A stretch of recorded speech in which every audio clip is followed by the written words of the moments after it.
It's the Giddy Gang Show on Cigar Nation TV. It's the Giddy Gang Show on Cigar Nation TV. And we're coming to you live from CV Getty.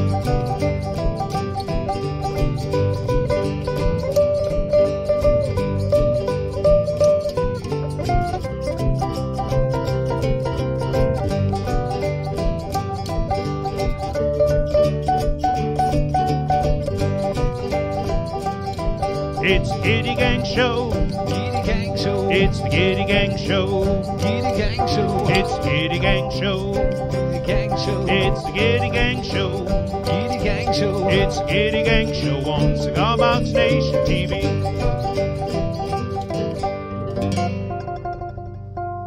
That's why you're live. Hey, look at that. We're live again. Welcome back, everyone, to another Giddy Gang Show. As you can see, I'm flying solo up here on the Juke Shack stage today. Of course, we got the intrepid producer, Mr. Nick Lanciano, floating in the corner there, as he is wont to do. But Dan Caldwell just headed out for the North Country. He's going to be floating down the Saco River here before long. Danny Woodman has been in the wilds of Vermont all week. Good times being had by almost all. Those of us stuck here in Seacoast, New Hampshire, working our way through a bit of a drought. It's been rather hot and dry all summer, to be honest. I want to say hello, of course, Fred Kuntz out there, Jimbo Burt, good to see you, Sue Messiah, Keith Rarick, Bill Nolan, Marcel Aspers over there in the old country, good to see you. Edward Bell, how you doing out there, Ed? Good to see you. Yeah, buddy. Probably see him this weekend, depending on how things go. Possibly. So, believe it or not, I actually did a little more prep for this show than we have been lately. Now, we got some good stuff lined up for you. We got a couple of videos that Shane Spiel has put together, reworking some older things that he's done and putting a new polish, a new shine on it. And, of course, I had a special project that I worked on and completed this week, and that's going to be kind of the centerpiece of the show, the Yankee Yardstick guitar. Maybe you've already seen a preview of it on the Facebooks or the YouTubes. Well, going to be putting her through her paces. A nice build I put together this week. We got a very exciting giveaway, something pretty special here. I know Marty, if he's not out there already, he has been spreading the word. This is a very special Wicked Bucker. It's number 2000, the 2000th Wicked Bucker that Marty has made, and he went to town on this one. He overwound it. It's got like 7,000 kiloohms. He had to tweak the design to fit all those windings in there. We're going to be giving that away. All you've got to do to be entered to win that one-of-a-kind American-made pickup is to share this broadcast publicly on Facebook, and that means when you click the share button, you make sure you select the public sharing so everyone can see it and that we can see that you've shared it. Or if you're watching on YouTube, our fans on YouTube, what I'd like you to do is like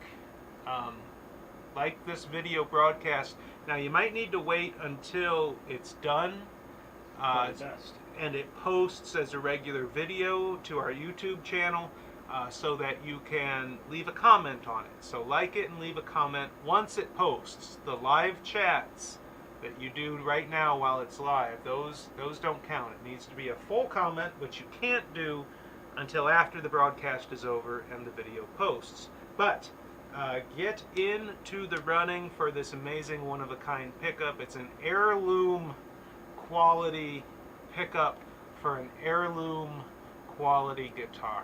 You know, a lot of us, myself included, tend to use economy parts on builds, and that's great. You know, you can do good with that, but sometimes you realize, hey, I want to build something that is heirloom quality, that will stand the test of time, that will last, and that 50, 100 years from now, your great-great-grand descendants can pull that down and it still looks good and it's still ready to play. So, Wicked Bucker, of course, Shane Spiel, a couple of weeks ago, we released the Parts Caster Cookbook.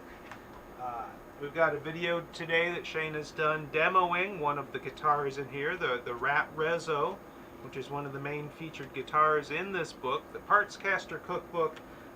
If you've been maybe feeling like a little stale in your building, you know, you've built a lot of cigar box guitars and tried a few different things, but you've been looking for something new.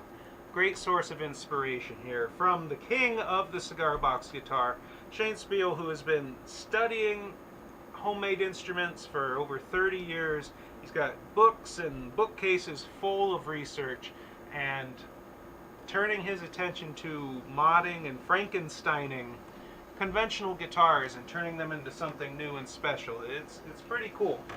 I actually got a few ideas out of there myself, believe it or not. One other quick couple of announcements. We've got some new box corner styles listed this week on cbgiddy.com. One of which you'll be seeing shortly that I chose for use on my Yankee Yardstick guitar. An antique bronze, I'm not going to show it yet, antique bronze ornate box corner that just beautifully fit into this particular build. The idiom, I don't know, the aesthetic of the build, it just perfectly fits. So get on there and check those out. They're like $6-7 a set for a set of 8. They include the screws. And then one other thing, I know most of you, and by that I mean all of you probably, do not subscribe to New Hampshire Magazine. But if you did subscribe to New Hampshire Magazine, in the September issue you would see there's going to be a wee bit of a feature on CB Giddy and cigar box guitars. So excited to see that coming out. It's always nice to catch a little press in the hometown paper there, isn't it? Well, I think so. So again, thank you all for joining us for this Giddy Gang show. Why don't we run we're going to run a video now, Nick. Of course I'm going off script right out of the gate. I expect it by now. Yeah, he's not surprised because I feel like I've already been talking too much. So we're going to run Shane's Poor But Satisfied music video. Now this music video, Shane and the boys of the Snake Oil Band put this together just a couple of weeks ago. He had everybody over to his woodshed, set up the fisheye lens, set up the mics and everything, and they just had a good roar and go at an old song, Poor But Satisfied. Actually, this one, did you write this one, Shane? I can't remember. Is this an old song or did you write it? Anyway, it's a great song and they do a rollicking rendition of it. So to get us kicked off here with a little bit of music, here's Shane and the Snake Oil Band doing Poor But Satisfied.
Well, thanks for sending that over to us, Shane. And as he pointed out, that's an original song that he wrote, performed there by the man himself and the Snake Oil Band. I especially like the slow motion instant replay of Farmer John having a minor stroke there, about 3/4 of the way through. But don't worry, he's like that all the time. He's fine.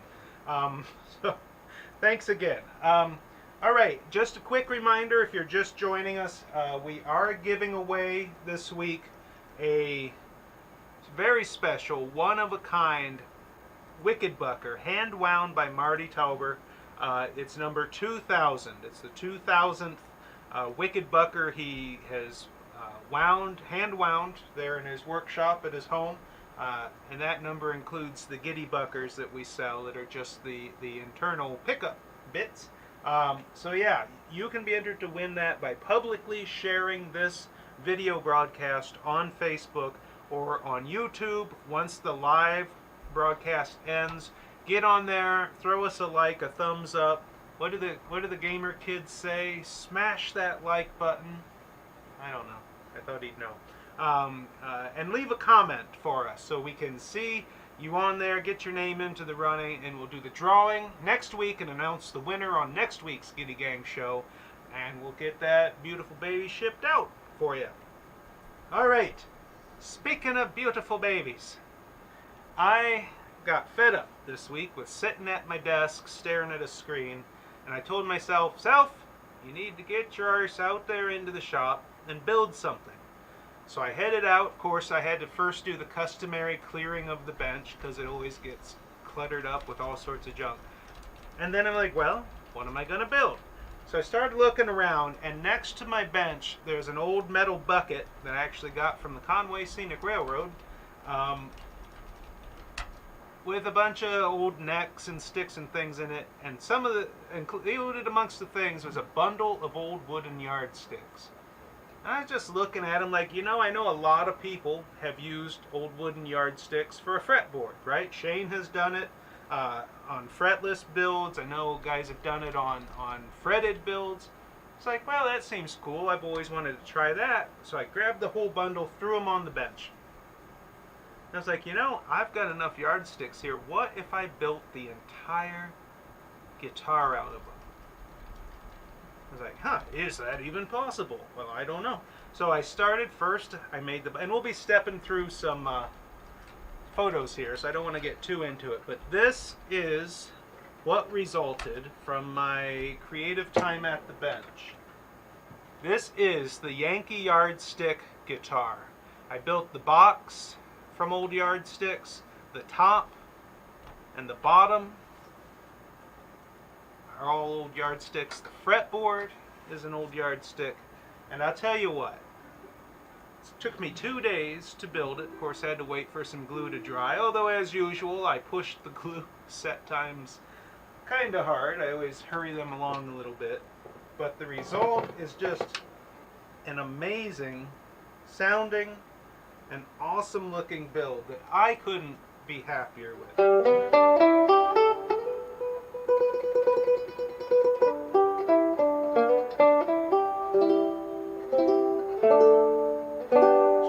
Song on it, several songs on it today, but first I want to step through. You can find the full builder's photo diary that I wrote for this on cbgiddy.com. There's a link that Nick should be able to paste in for you. There's like 47 or 48 photos on there, all with descriptions and such. As Jim's already asking, it's 19-inch scale, 19 inches from nut to bridge. It's got a rod piezo embedded in the bridge, straight to an output jack, no preamp or anything. 3 strings, G, D, G. So here's a series. Here's some highlights from the Builder's Diary that I just want to talk you through. And if you have any questions, I'll try to keep an eye on the comments here. If you have any questions about any of these photos, let me know. So here we go. We're diving right in. Nick's got some video wizardry set up and ready to roll here. Mashing of the buttons. There we go. So this is what I started with. This is the handful, the bundle of yardsticks, wooden yardsticks, some might call them rulers, thrown onto my bench, and I'm looking at it like, what am I going to do with these?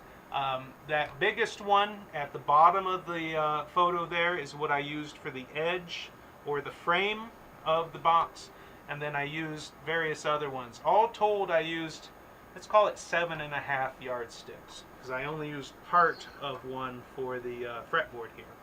All right, next photo. First step was to decide how big I should make the box, and I went with 9 by 12.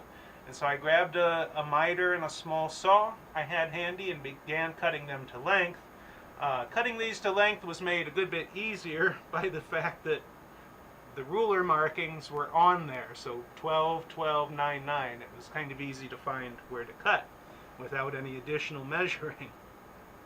Next photo here is putting the box together. I used butt joints for the box. We're basically just flat joining one panel to another. Had to sand a little bit of the varnish and the finish off to get some bare wood for the glue joint.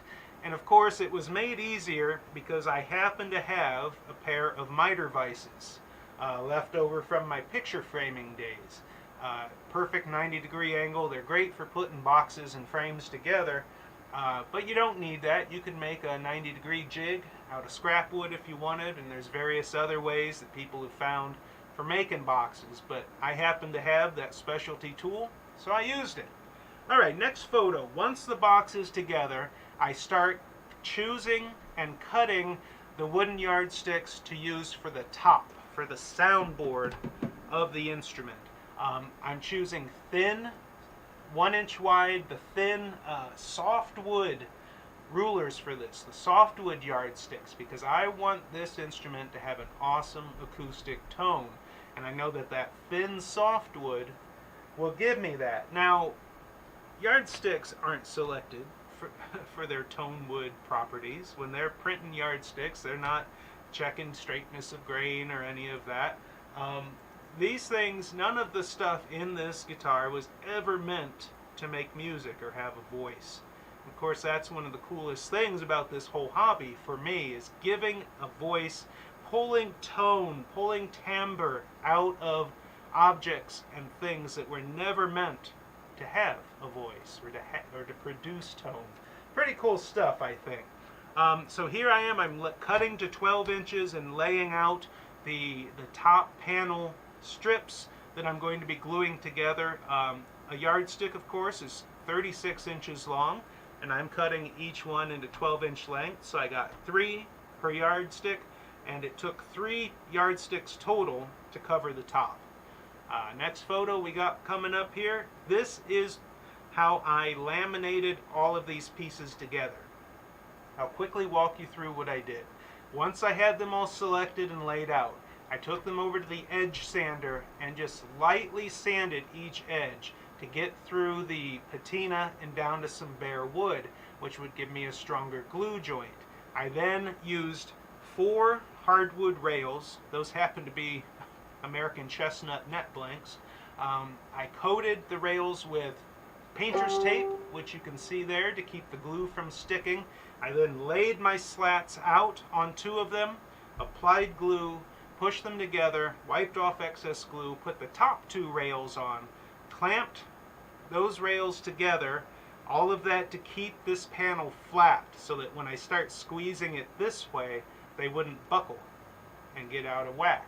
Once those are on, I put on the longer clamps to squeeze them together, and voila, my panel is formed. I let it set for 20 minutes or so, which of course is much less than Tight Bond recommends, but I wanted to get those clamp rails off while the glue was still a little bit gummy, so that any that oozed out underneath I could scrape off with my fingernail, and that went pretty well. Jimbo asking how thick the soundboard is. It's about 1/8 of an inch. Those old wooden rulers are about 1/8 of an inch thick, and I didn't do any thinning. I didn't do any further planing or anything. While gluing this panel, this was the one part of building this guitar that I wasn't completely sure about. I had never done this before. I had an idea, I've seen other people do it, I had an idea of how it worked, but I was kind of flying blind and making it up as I go. and it's actually practice for the next guitar I'm intending to build, which will be even funkier, made out of even funkier things. I'm not even going to get into that yet. But so next photo shows the panel. Actually, next photo shows me gluing in some braces into my box frame. When assembling the box, I put in some small nails to help strengthen it. And putting nails into panels this thin, of course, I pre-drilled pilot holes, but it's tricky. It's easy to blow out the side. In hindsight, I probably wouldn't do the nails. I would just rely on the internal bracing for corner strength. But there I'm gluing in some old reclaimed hard maple, very worm-eaten. There's a lot of wormholes and stuff in it. Happened to have a scrap laying by, grabbed it, glued it in for the brace. All right, next photo.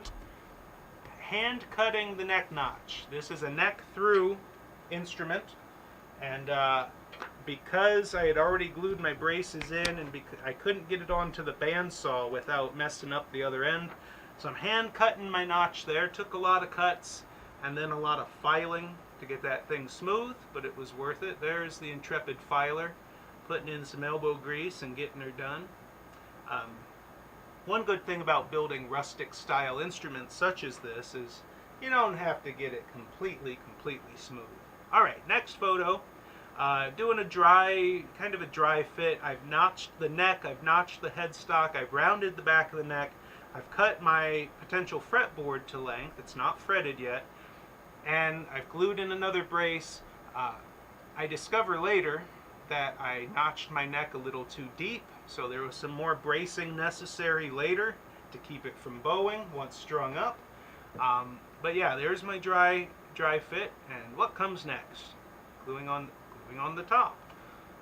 Once I had the neck secured down to those braces and glued into place, I decided it's time to glue that soundboard on, and there she is, plenty of clamps. Good old tight bond getting the job done. Here I'm cutting the slots for my fretboard. As I mentioned earlier, 19-inch scale. Ended up with, what, 17 frets on it. Cut the frets using the handy-dandy deluxe miter box from CB Giddy and one of our fretting saws there. Nickel-silver medium fret wire. This photo is a little squashed down this way. Alright, that's better. So with the front glued on, and I did some sanding to flush up the edges and round them off. That's the inside. I decided to glue in some braces. I made them out of some reclaimed old red pine scraps I had laying around because this thin glued together soundboard, I just wasn't sure. I wanted to give it a little more support, so I used hot glue to get those braces in there, and it worked pretty well. Next photo shows my bridge assembly that I came up with. I took one of our Rail Runner black walnut bridges that has that slot for the embedded rod piezo, and I sanded it down. Usually they're about an inch wide. You can see that's a good bit narrower.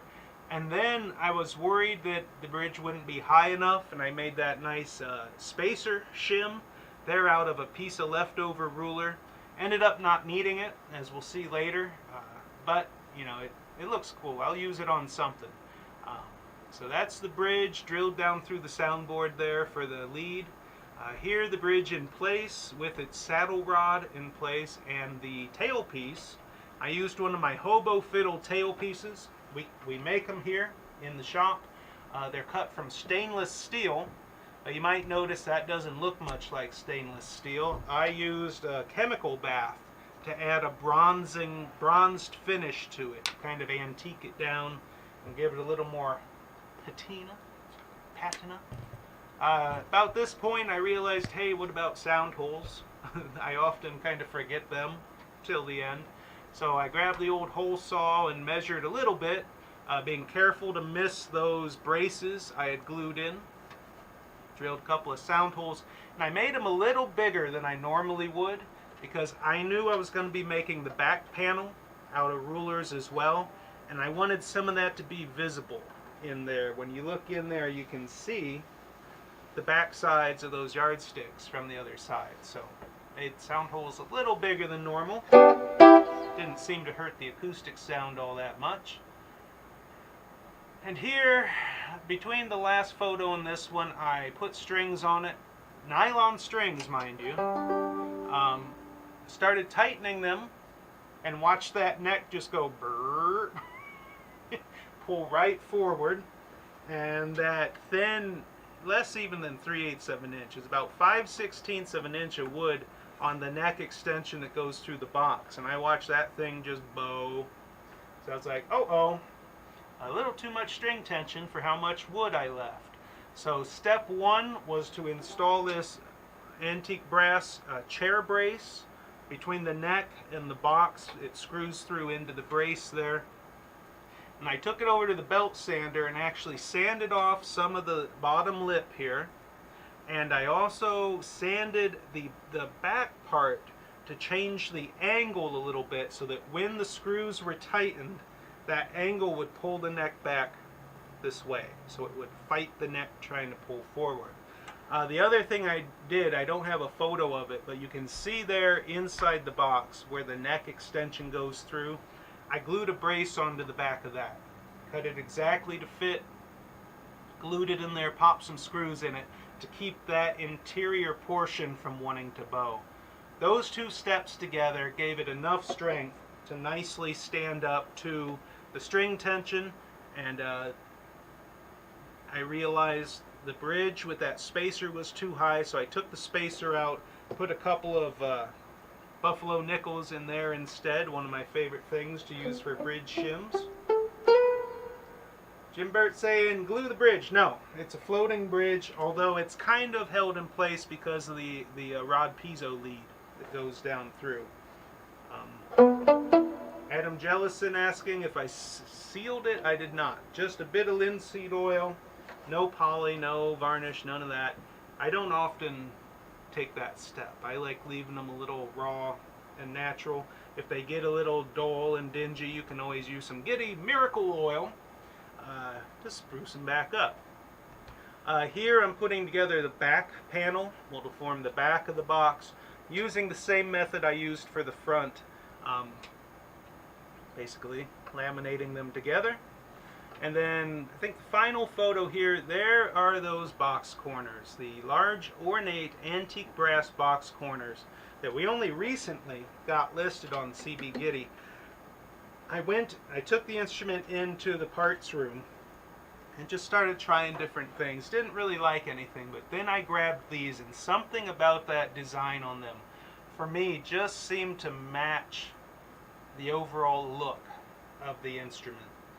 They just worked. So I put them on there, all 8 corners, 4 on the front, 4 on the back, and really happy with how it turned out.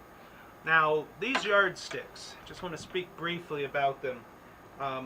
The ones I chose for the top, I chose because of the printing and the design. I wanted them to look old, I wanted them to have nice lettering and visible numbers, and ideally to impart a local flavor to the build.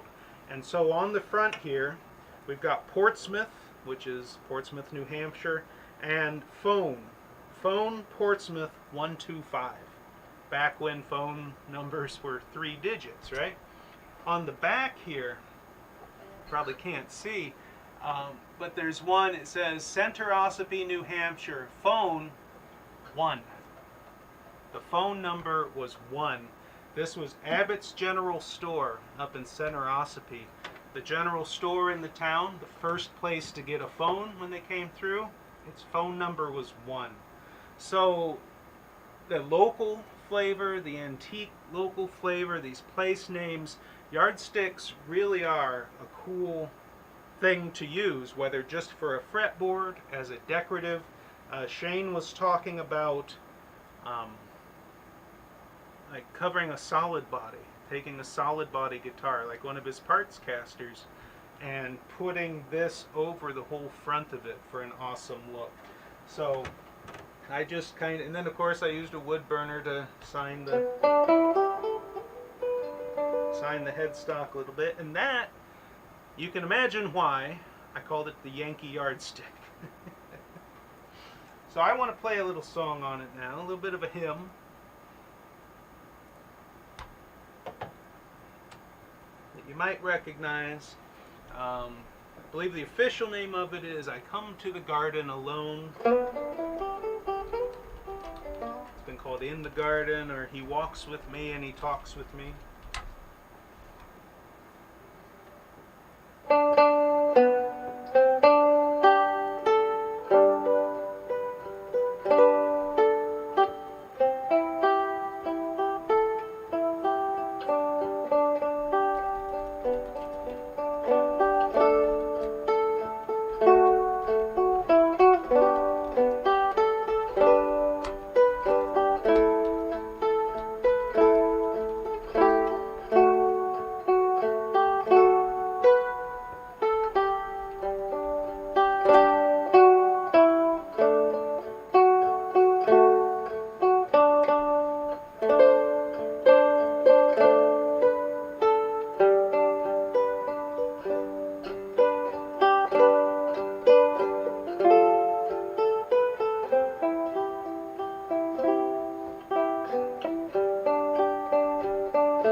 I come to the garden alone, while the dew is still on the roses, and the voice I hear falling on my ear, the Son of God discloses, and He walks with me, and He talks with me, and He tells me I am His own, and the joy we share as we take me there, none other has ever known.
So yeah, that is with it plugged into my little mic modeling amp there that has the reverb.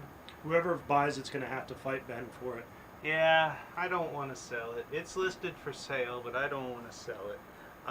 So it's got reverb and a little bit of chorus, a little bit of compression in there, which makes for, you know, nice kind of arpeggiating and picking. But it's also got some pretty darn good acoustic sound.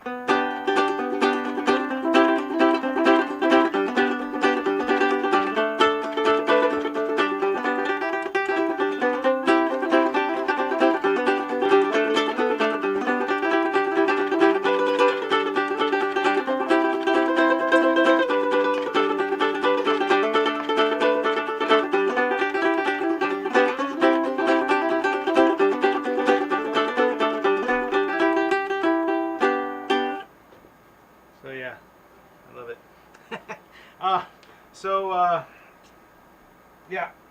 Check out the Builder's Diary. Shane has put together a pretty cool demo video of it as well. And it is available, but I'd ask you to not buy it. Worst salesman ever. Please don't buy this thing. Alright, So we've got another video for you. Actually, we ran that one. We got something, and now for something completely different. This is Carl Fury having some fun with a violin bow and some singing bowls. Now, normally you'll see singing bowls being played with a little wooden thingy. Well, he's got a violin bow, and we got this is about a minute clip out of a significantly longer video that Carl sent us. So just here's your moment of zen.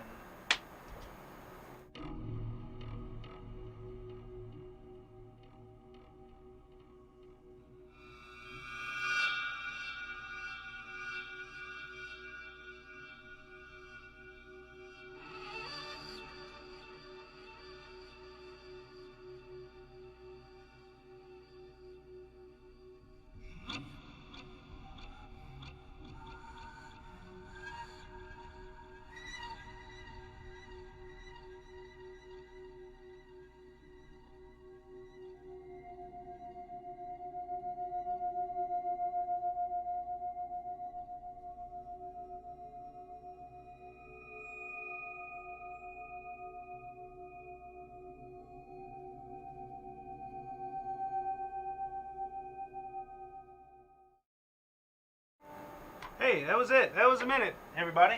All right, so just... Why am I back? It's not done. Is it? I don't know. What's going on? All right, so yeah, it's just a brief moment to zen there, some dark ambient stuff. I did an episode way back before it was the Giddy Gang show. I think it was still Cigar Box Nation TV. A couple years ago, where I took a bow and bowed all sorts of things. Bowed a cymbal, bowed a saw, bowed a banjo. It was crazy times. So I got another song here for you. Then we're gonna share a video from Shane showing off the Rezo Rat from his Parts Caster cookbook that he featured. A couple more videos. We got Vern, got Clifford S. doing an Irish song. This song is one I've known for a long time. You may not know it, but in the past I've been a pretty serious parrot head, a fan of Jimmy Buffett. Kind of gotten away from it in later years, but recently when I'm out mowing the lawn, I'll put on my noise-canceling headphones and hit shuffle on the Buffett playlist. Grab a Cigar and go to town. Well, you know, whatever it takes. All those baseball bats. Yeah.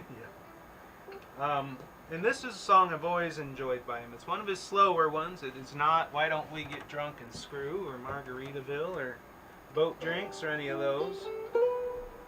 He didn't write it. Steve Goodman wrote this song. He wrote another one of my favorite songs, City of New Orleans. So here we go. See if I can get this.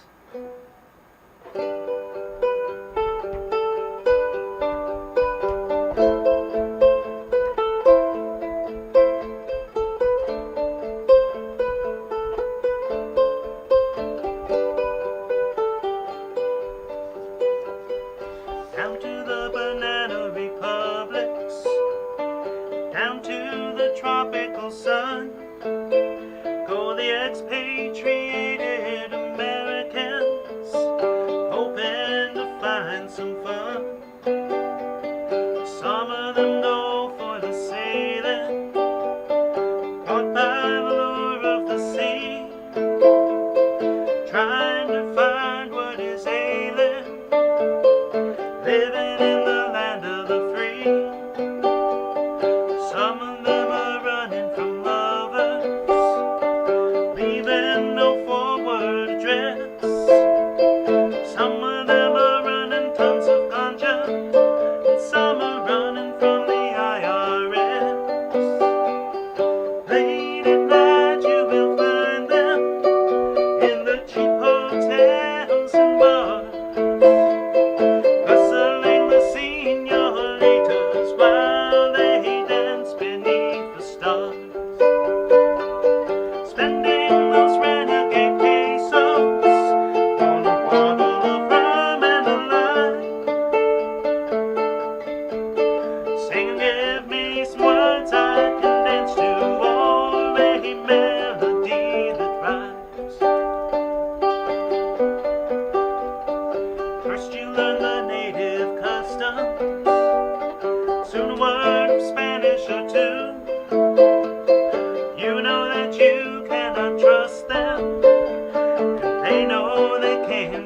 just you. Expatriated Americans feeling so all alone, telling themselves the same lies that they told themselves back home. Late at night you will find them in the cheap hotels and bars, hustling the senoritas while they dance beneath the stars.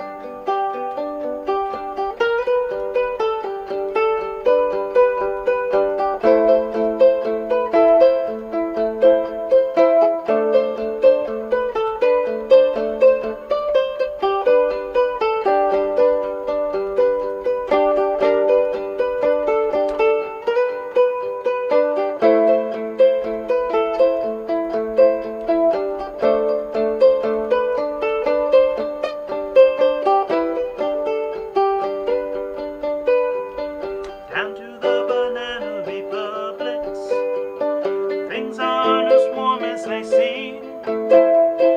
None of the natives are buying any second-hand American dreams. Late at night you will find them in the cheap hotels and bars, hustling the senoritas while they dance beneath the stars. Spending those renegade pesos on a bottle of rum and a lime,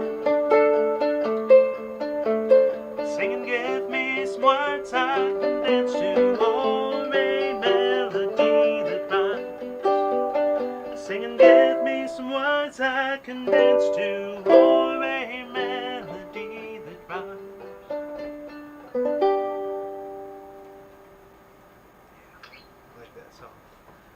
Alright, well thank you again for watching, staying with us. This is the Yankee Yardstick box guitar that I built this week using old wooden yardsticks.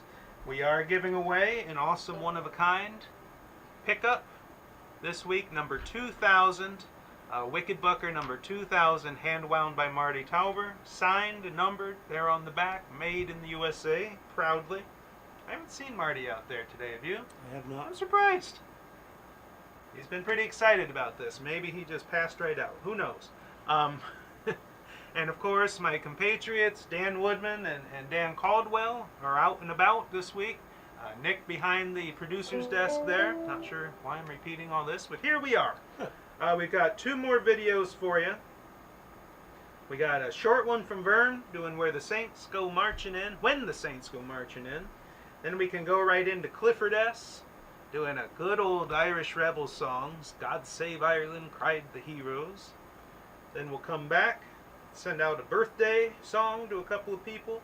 Maybe play a little Van Morrison. See where the day takes us, by God. When the saints go marching in, oh, when the saints go marching in, like to be a part of that number, oh, when the saints go marching in.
So that was Clifford S. there in that second video. And Nick, he sent along a message, right? Yeah, he's basically 71. Here we go. Well, helps to There he is. look at your audience when you talk to him. Voting Nick. 71. Never had too much. Was acumen? Was that the right word? I don't know. Never really did much on Never the really guitar. did much with an instrument. Never really learned. But now he can play hundreds of songs thanks to the Ben's songbooks. Well. Likes the Irish music, and that Yeah. was his favorite tune to pluck out. So thank you very God much save Ireland, for cry the the submission there. And he's playing it on a Camp Life guitar. Yeah, I see that. Those That's guitars nice. sound great. As built by our own RJ out in the yeah. CB Giddy shop. So yeah, the songbooks. I was just working on the next one before the show here, trying to bang out a few songs at a time and get it done. All right, got one more song for you. Don't know why I tried to cram all of this into 1 week, but I actually practiced these songs a little bit. I don't know if you can tell. It's not my usual off the cuff, make it up as you go nonsense. And this one been one of my favorites for a while. Kind of doing a range. Did a hymn, did a Buffety sort of song, and now half a mile from the county fair, and the rain came pouring down. Me and Billy standing there with a silver half a crown, hands full of fishing rods and the tackle on our backs.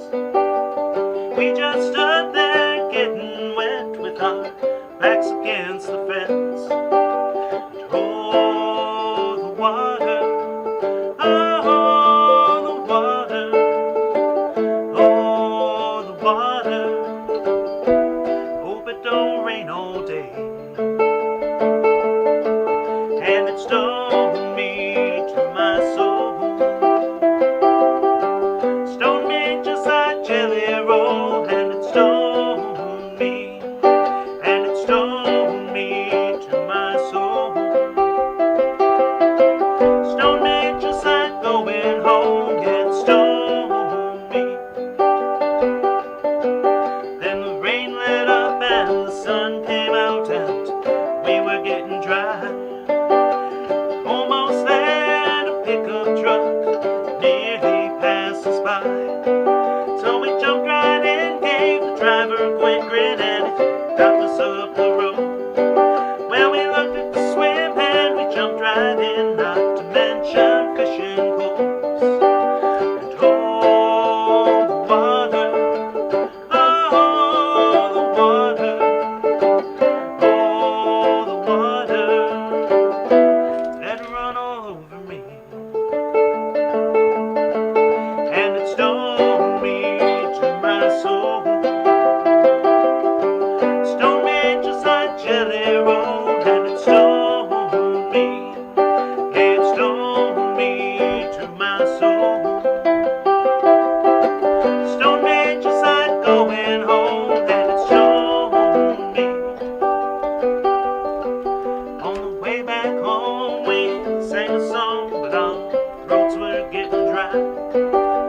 Saw the man from across the road with the sunlight in his eyes. Well, he lived all alone in his own little home with a great big gallon jar. Bottles too, one for me and you, and he said, hey, there you are. Oh, the water, oh, the water, oh, the water.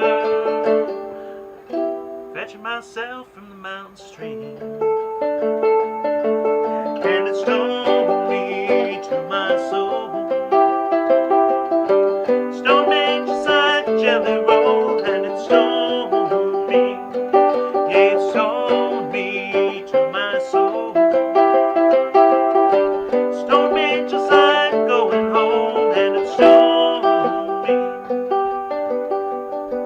Well, it stoned me just like going home, and it stoned me. A little bit of Van the Man there off of what I consider to be one of the greatest albums ever released, Moondance. Shane's a fan of that as well. And Shane, do not worry! I almost did, but then I didn't forget about your video, the Parts Caster video. So we're going to run that now. It's about 6 minutes, so brace yourselves. Then we'll come back. I got a birthday song to send out to Sheila Duffy Moan, and also Bill Perry and Shane Makem. They all have birthdays today. And then, by God, we're going to wrap this mess up. So, see you again soon.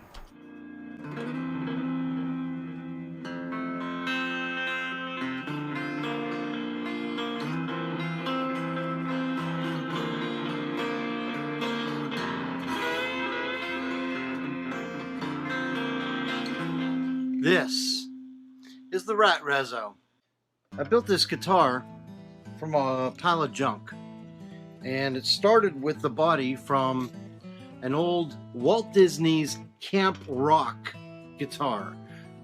These guitars were made by, I think they were made by Washburn in China for Walt Disney, and they sold a whole bunch of them probably around 10 years ago, 8-10 years ago. And so I took the body, I had the leftover body, I had a junk neck, put the neck on the body, figured out where the bridge would be, because the original guitar had a short scale neck, and this neck here is for a 25.5-inch scale.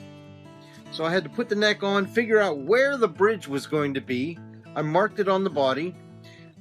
Then I routed out the body. And I routed it out and I put in a CB Giddy hubcap resonator cone. It has a dobro tone to it. And I used a Forstner bit to really chunk out most of the wood from the body. Then I used my Dremel motor tool to get the perfect circle, and then I inserted the cone in there. So you have this cone in here, and being that it's 6 strings and CB Giddy doesn't make a 6-string bridge, I used a big chunk of corian that's used for kitchen countertops. I was given a leftover piece from Mike Orr about 10 years ago. He got it from a cabinet maker. They were throwing it out. This corian is sort of like bone. It has the consistency, the playability of bone, and it's easy to just sand and shape on my my sander. So I just kind of crafted my own bridge. The bridge sets right on the inside of the cone, right there, and sets perfectly down in. The bridge itself is just in there, sitting on the hubcap. I put in one of CB Giddy's Juke Shack pickups. These are a mini humbucker, but they're very thin, so I could just set it in there. And there's a tab right here that this pickup was originally made for jazz guitars. Well, I just put screws from that tab into the wood of the guitar. I added this faceplate to it. This faceplate is an old tin ceiling tile, and Ben Baker actually gave it to me. He had it in his scrap, so I love the look of it. I cut it to fit the guitar, and that was my faceplate. It covered up the stupid Camp Rock graphics. Well, after putting the faceplate on and using all these industrial screws, I had sharp edges. So I took an old belt and I just used the belt to line the edges of the guitar. It really brought out, it made it such a great finish to it. I'm really happy with it. So an old belt went around the sides. I crafted my own little jack plate because I didn't have any. So I took an old piece of pick guard and just made a quick little jack plate there. I bought neck screws, the big screws to connect a body to a neck. I bought those from Giddy. He has those for sale. The Giddy tuner button, or the strap buttons. Knobs I have a whole bin full of old knobs, so I just picked 2 from there. The tailpiece here was off an old acoustic I had that broke, and the tailpiece was actually longer, so I just cut it and I rebent it and used an old acoustic tailpiece. So that's how I made it. And you can use one of these hubcaps on your own electric guitar build. Just take a junk body, route it out, put the hubcap in there. This took me about 4 days to put together in my spare time. The Rezo Rat resonator, electric resonator. I even used my Dremel to sign the back of it right there.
Wicked good jokes. Very funny. Yes, sir. What do you get when you drop a wash tub bass down a mine shaft? A flat minor. Yes, sir. What was that? Who was that guy? Sometimes Nick surprises me. Alright, so just a quick Irish song here. Sending this out to my dear friend Sheila Duffy Moan, whose birthday is today. And then I discovered that another good friend, the session friend Bill Perry, his birthday is today, and Shane Makem, with whom I played a number of times, including down at Charlie's Greenhouse. His birthday is today, so one of my favorite Irish songs here. I don't usually pick it on the 3-string GDG, so we'll see. Tell me, Mom, when I go home, the boys won't leave the girls alone. My hair's no my comb, but that's alright when I go home. She is handsome, she is pretty, she's the belle of Belfast City, and she is courting 1, 2, 3. Please won't you tell me who is she? Well, Albert Moody says he loves her, all the boys are fighting for her. Knock on the door and ring the bell, they know my true love, are you well? There she goes, as white as snow, rings on her fingers and bells on her toes. Hope Jenny Mary says she'll die if she doesn't get the bell with the roving eye.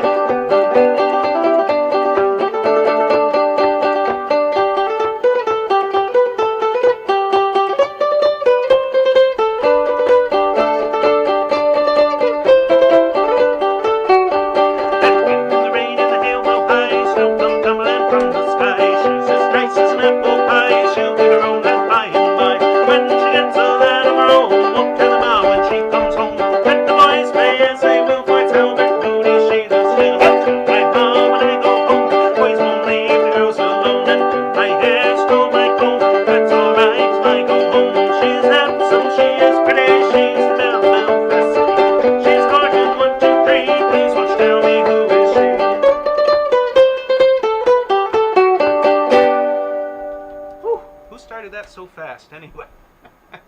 Got to remember when to breathe. So happy birthday, all you good people. We still have announcements. What? Oh, just the Georgia Festival's still on. Yeah. September 11th and 12th, I think. Down there near Atlanta. Rusty can share a link, I think, possibly, to a page with more information. The intrepid festivaliers of Georgia. Alright, so that's about all I've got for you. Thank you all for playing along, taking some time out to your Friday. Gonna do the theme song here and head off into the weekend. Hope you all have a good one. Good, safe.